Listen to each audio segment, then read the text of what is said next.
저 이성균 씨에 대한 이미지라든지 저 나의 아저씨 되게 재밌게 봤거든요. 네. 그리고 GD 같은 경우도 워낙 뭐 이 패션이나 이런 데서 뭐 신발 하나 만들면 수천만 원씩 한다면서요. 네, 맞습니다. 그만큼 인플루언서인데 이들이 이렇게 걸려버리니까 이게 이제 특히 마약의 젊은 친구들한테 미치는 효과가 굉장히 클 것이다는 우려가 심지어 뭐 마약까지 하겠냐 생각할 수 네. 있는데 이거는 단편적인 생각이고요. 그들이 하는 언행, 컨텐츠 모든 게 유행이 되죠. 네. 근데 그들의 범행이라고 유행이 되지 않을 법은 또 없다는 겁니다. 그러네요. 나도 어떤 건지 궁금하다는 마음이 들 수 있거든요. 그렇기 때문에 철저하게 더욱더 이러한 잘못을 배격할 필요가 있고요. 어떤 문제가 발생됐을 때는 철저히 수사 후에 처벌하는 과정도 필요합니다. 네, 때가 되면 또 이 연예인 마약 사건이 또 계속 일어나고 있습니다. 근데 이번에는 정말 탑 스타들, 그 탑 영화배우와 탑 가수의 마약 사건이기 때문에 사회적인 파장도 크고 파장만 클 뿐만 아니라 경제적인 손실도 어마어마한 것 같습니다. 이성균 씨, 영화배우 이성균 씨, 뭐 나의 아저씨 아마 잘 아실 겁니다. 네. 우리나라 최고의 탑 배우였죠. 기생충에도 출연했었고요. 또 지드래곤, 뭐 GD라고 알려진 정말 이 세계 최고의 뮤지션인데 여기도 마약 사건에 지금 연루가 되어 있습니다. 자, 현재 일단 경찰에서 두 사람에 대한 수사를 벌이고 있는데 어느 정도 진척이 되어 있습니까? 일단 이번 달 4일과 6일 각각 조사가 진행이 되는데요. 지드래곤, 본명은 권지용 씨입니다. 네. 지드래곤 같은 경우는 아직까지 한 번도 이 검사를 받은 적이 없습니다. 아, 그런데 본인이 적극적으로 부인을 했어요. 오. 이성균 씨랑은 조금 다른 양상이죠. 그러면서 자진 출석해서 받겠다 얘기를 했고, 그래서 11월 6일 날 인천경찰청 마약범죄수사계 사무실에서 조사를 받기로 되어 있습니다. 네. 그러면서 얘기하는 게 모발 및 소변 검사에도 적극적으로 임할 거고 진실규명으로 억울함을 조속히 해소하겠다고 얘기를 했는데 놓고 봤을 때 지드래곤은 내사 단계 넘어서 지금 입건입니다. 네. 이거는 경찰 쪽에서도 무언가 쥐고 있는 게 있다는 건데 그렇죠. 그런 상황에서도 지드래곤은 굉장히 단호하게 자신은 그런 적이 없다고 얘기를 하고 있거든요. 네. 그래서 과연 이게 어떠한 이유로 인해서 실질적으로 본인이 마약을 전혀 하지 않았기 때문에 그런 것인지 아니면은 또 다른 어떤 생각이 있는 것인지 귀추가 주목되고요. 네. 이성균 씨는 한 차례 출두를 했었죠. 이미 모발 간이 검사는 했고, 그렇죠. 그다음에 이제 국립과학수사연구원에 이제 정밀 검사가 들어가 있죠. 네, 맞습니다. 그리고 이제 4일 날 2차 소환 조사가 예고돼 있는데 네. 이때는 1차 갔을 때는 본인이 진술을 거부했다라는 보도가 나오게 됐는데 네. 소속사 쪽에 확인을 해보니까 원래 1차에 가서는 본인이 모발 소변 이런 검사 등에 임하고 2차 소환 때 그런 대질이라든지 전반적인 얘기를 할 예정이었기 때문에 진술을 거부한 게 아니었다는 입장이었거든요. 네. 결국 11월 4일에 소환을 했을 때는 이성균 씨의 보다 구체적인 진술을 들을 수 있을 예정입니다. 참 제가 가진 의문이 뭐냐면 물론 이제 뭐 아마 탑 배우들이기 때문에 네. 이런 그 마약을 접할 수 있는 그런 게 많을 것 같은데 근데 지금 이 두 사람의 마약을 어디서 접했다는 건가요? 사실 이거에 대해서도 명확치가 않아요. 네. 저도 이제 마약 전문 변호사한테 물어봤는데 어디서 접했는지가 정말 중요한 게 이 마약 수사라는 데 있어서 특정 어디에서 어떻게 하게 됐는지를 이거를 그게 입증을 해야 중요하죠. 된다는데 네. 그거를 아직 두 사람은 구체적으로 얘기를 하지 않고 있다는 겁니다. 그래서 두 사람이 본인의 혐의에 대해서 사실 놓고 보면은 이성균 씨는 본인이 오히려 또 다른 사람들한테 이와 관련해서 계속 협박을 받았다고 피해를 강조하고 있고요. 지드래곤 아예 자기는 그런 적이 없다고 네. 방어 논리를 펴고 있거든요. 그런 걸 놓고 봤을 때 경찰이 향후 수사 과정에서 이렇게 그들의 어떤 마약을 어디서 했는지 특정하는데 어려움을 겪게 되지 않을까 하는 우려도 나오고 있는 상황입니다.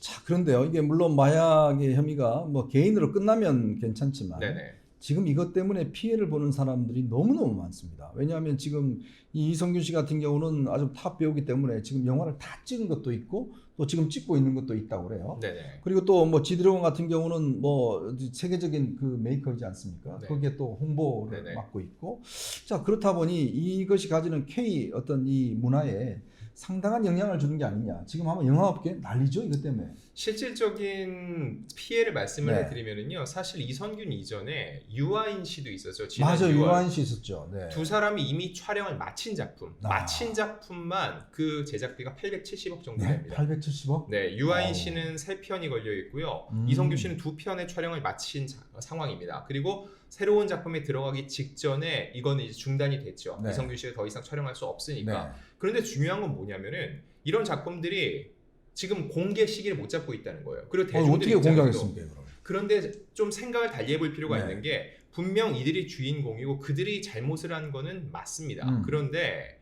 그들과 함께 이게 공동 작업이잖아요. 그렇죠. 이 여기에 투자를 한 사람들이 있고 또 제작사가 있고요. 그 스텝도 함께 많잖아요. 출연한 스텝과 네. 배우들도 있는데 그들 입장에서는 공백기가 불가피하고요. 또 투자금 회수가 불가하다는 거죠. 개인의 일탈로 인해서 그들까지 피해를 입는다. 이거는 M1 피해자가 발생하는 거기 그렇죠. 때문에 이걸 좀 분리해서 배울 필요가 있다는 거죠. 음. 물론 대중들이 이걸 납득하기까지는 시간이 좀 필요할 텐데 네. 그럼에도 불구하고 사회적 논의가 필요한 부분이라고 생각이 들고요. 또 하나 이제 지드래곤 같은 경우는 정말 BTS 이전에 빅뱅은 최고의 아이돌 최고였죠. 기업이었습니다. 네. 포브스에 선정한 전 세계에서 가장 많은 수익을 낸 30대를 뽑으면 빅뱅, 이 지드래곤이 빠진 적이 없을 정도였거든요.